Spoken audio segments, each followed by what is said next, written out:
In this video, I want to talk about the word natural, or the concept of natural or nature, and how it's exploited by people uh, to think that something is better, more desirable, more in balance, perfect, or more perfect, or more right. You hear it all the time.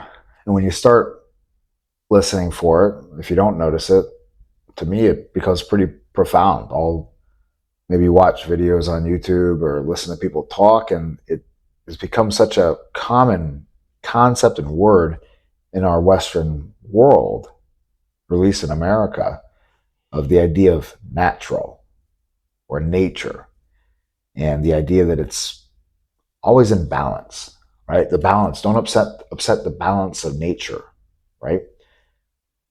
I would make the case so that that's a pretty big misconception, because if you, unless you have some really unique worldview, wacky worldview that everything from the beginning of time has been exactly the same, then there is no balance of nature. Balance to me infers that there's some type of perfect equilibrium that then becomes static. Obviously, that's not the case. If you accept the idea of evolution and of the history of this planet, which is, I guess, what you would say is nature, but nature is kind of everything, right? It gets pretty broad there. It is changing, but not in our human perception oftentimes, because of just the perspective.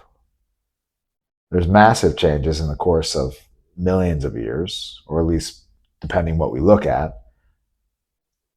Huge changes. Sometimes there's huge changes in a shorter time than millions of years. And if you want to stretch out to billions, absolutely. Trillions, oh my gosh, right? So there is no balance of nature. Things have causes and effects, and so therefore will appear to reach a balance until something else happens. And just like an object that's moving very, very slowly, I'm trying to think of a good example. Maybe the expansion of the universe, I'd say. Maybe that's actually fast, but maybe how far apart the moon is leaving from Earth. That's happening, but in common observation, it's not. It's static. It has a balance. But in reality, things are happening and changes are occurring. Now, on the idea of nature, though, what I find people oftentimes make an arbitrary distinction is nature and humanity. Unless you are religious of some type, there's no distinction. And that's okay. If you're religious, then there's an understanding in my mind of why there would be a distinction, right? But if you're not religious, why is there a distinction? Unless you think humans came from something else. But we're humans. We're animals. We're part of nature, part of this earth. And what we do is natural. Why would you say otherwise? How are humans unnatural? Is it because we make things? Is it because we produce things? I make the case that we're no more unnatural than the beaver making a dam or the ants making an anthill. But why do we feel the need to limit or inhibit those things? Now, granted, we're the most complex in terms of cognitive ability, so therefore we can make better decisions. So that's something, of course, that we, I think, are responsible then for. So we should do our best to be a better informed species and to be a more thoughtful species, so therefore not do things which are going to end up having unnecessarily negative repercussions, right? But then, of course, in order to do that, we need to make sure we don't get caught up by propaganda, caught up by misuses of the word like natural, because then on a very micro level, I see it really negatively impact people's lives. They'll refuse proven treatment for natural, thinking natural is pure, is perfect, is actually going to help them more than the synthetic, right? Or the manufactured, or the processed. That's the thing, is when you go through looking at recommendations on diet, oftentimes you will have people recommend to not eat processed food. But then when you look to define the word processed, it's similar to the natural thing. What's processed and unprocessed? How is processed not as good as non-processed? Well, of course, we could highlight the details. Maybe a tendency to more calorie density, maybe a tendency to having more sugar in it, things like that. But that's not always the case. There are certain things which are processed, which might be better to eat than other things which are not processed.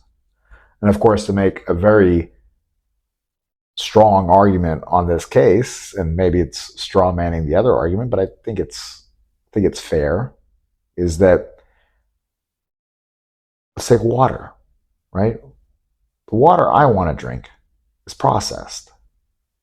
Yeah, it has the germs taken out of it, the impurities and things like that. And of course, if it's completely distilled, maybe not so good, because it is good to have the minerals in it and things like that, little trace amounts. But it's definitely processed by the definition of processed. I would every day and every moment drink processed water as opposed to unprocessed water, natural water. Natural water, literally to the point of the definition of natural, according to how it's used and thought of, can have bacteria in it like E. coli. And then in a natural, quote unquote, perfect world, E. coli is something that would kill infants, kill people, something that people in poor countries die from a lot. And in our unnatural world, that, as people would call it, unnatural, just to use their terms that they tend to use, diarrhea doesn't kill you, right? Because there's ways to treat it, processes and processed things that ensure that that doesn't generally happen. And if it does, we have ways to combat it, which are not, quote unquote, natural, according to the way people think about it, right? So it's a fascinating obsession that people have. And I think it's really important that we watch out for it, because I don't believe it helps us make better decisions. And I don't think it helps us be better stewards of the world or of our communities or of ourselves and our own health. Let's not reject progress, which can easily get lumped into the unnatural column by these definitions. And again, where it's so annoying and painful to me is that where marketers and unethical people will use it as catch-all terms to push something and push somebody to do something or take something or buy something. It is actually not the best thing. And according to all of the evidence, they're stepping away from what is most likely to help them. Hope you enjoyed this video. Hope you enjoy the thoughts. If you choose to comment, see ya.